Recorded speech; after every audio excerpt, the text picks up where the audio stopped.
Hello and welcome to another fun-filled edition of Adam's Music Box.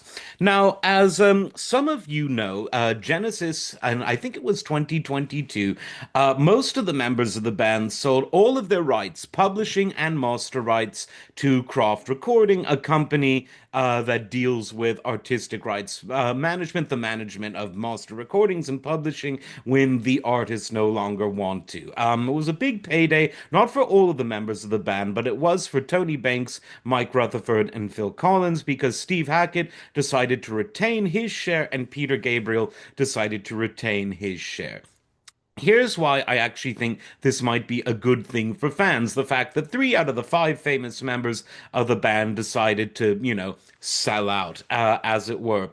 And the reason is I sense that particularly Tony Banks and Mike Rutherford, they don't really like the fans that much. They don't care what the fans have to say. And the most perfect example of this is that in 2007, when they remixed, not remastered, but remixed all of their albums, they did something that few other bands who do this do. They withdrew the original mixes from print. CDs and LPs of the original mixes stopped being made.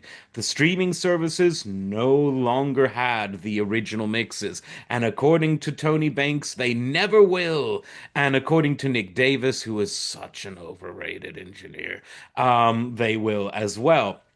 And so this to me was just a slap in the face to the fans because every other band who does the remix thing, they keep the original mixes. I mean, Yes has done that, Jethro Tull, ELP, the list, King Crimson. I cannot think of another band that actually withdrew the original mixes. The Who has done some remixes. Both of them are floating out around there. Even the Frank Zappa estate has allowed all the things to be out there of the remixed albums there, but not Genesis.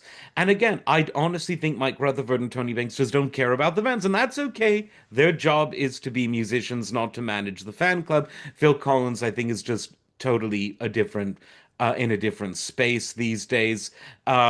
Steve Hackett is the one flying the Genesis flag. He's a minor shareholder, but there you go.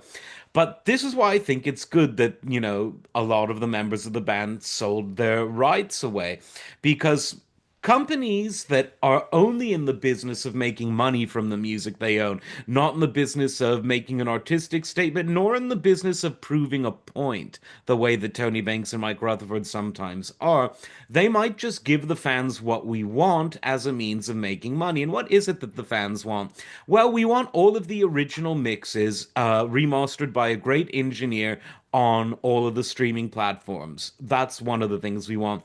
Do we want some Blu-rays that maybe feature some concert footage and some bonuses? Sure. What else? We want the LPs of the original mix. And thanks to Chad Kassem at Acoustic Sounds, many, if not most at this point, of the great Genesis albums are in fact on LP in their original form, albeit at 45 RPM. So maybe Rhino could do a 33 cost-effective edition as well. Certainly possible, but I honestly think that the fact that the majority of this catalog is now owned by a company rather than the artist is in this weird instance good for the fans, or I should say better for the fans, because when the two main people in a band decide to no longer like the fans, just read Mike Rutherford's book if you don't believe me. Then maybe it's time for, the money chasers to say, just give the fans what they want. We'll make money from it.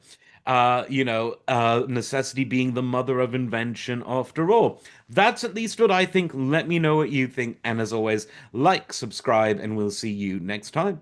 Take care.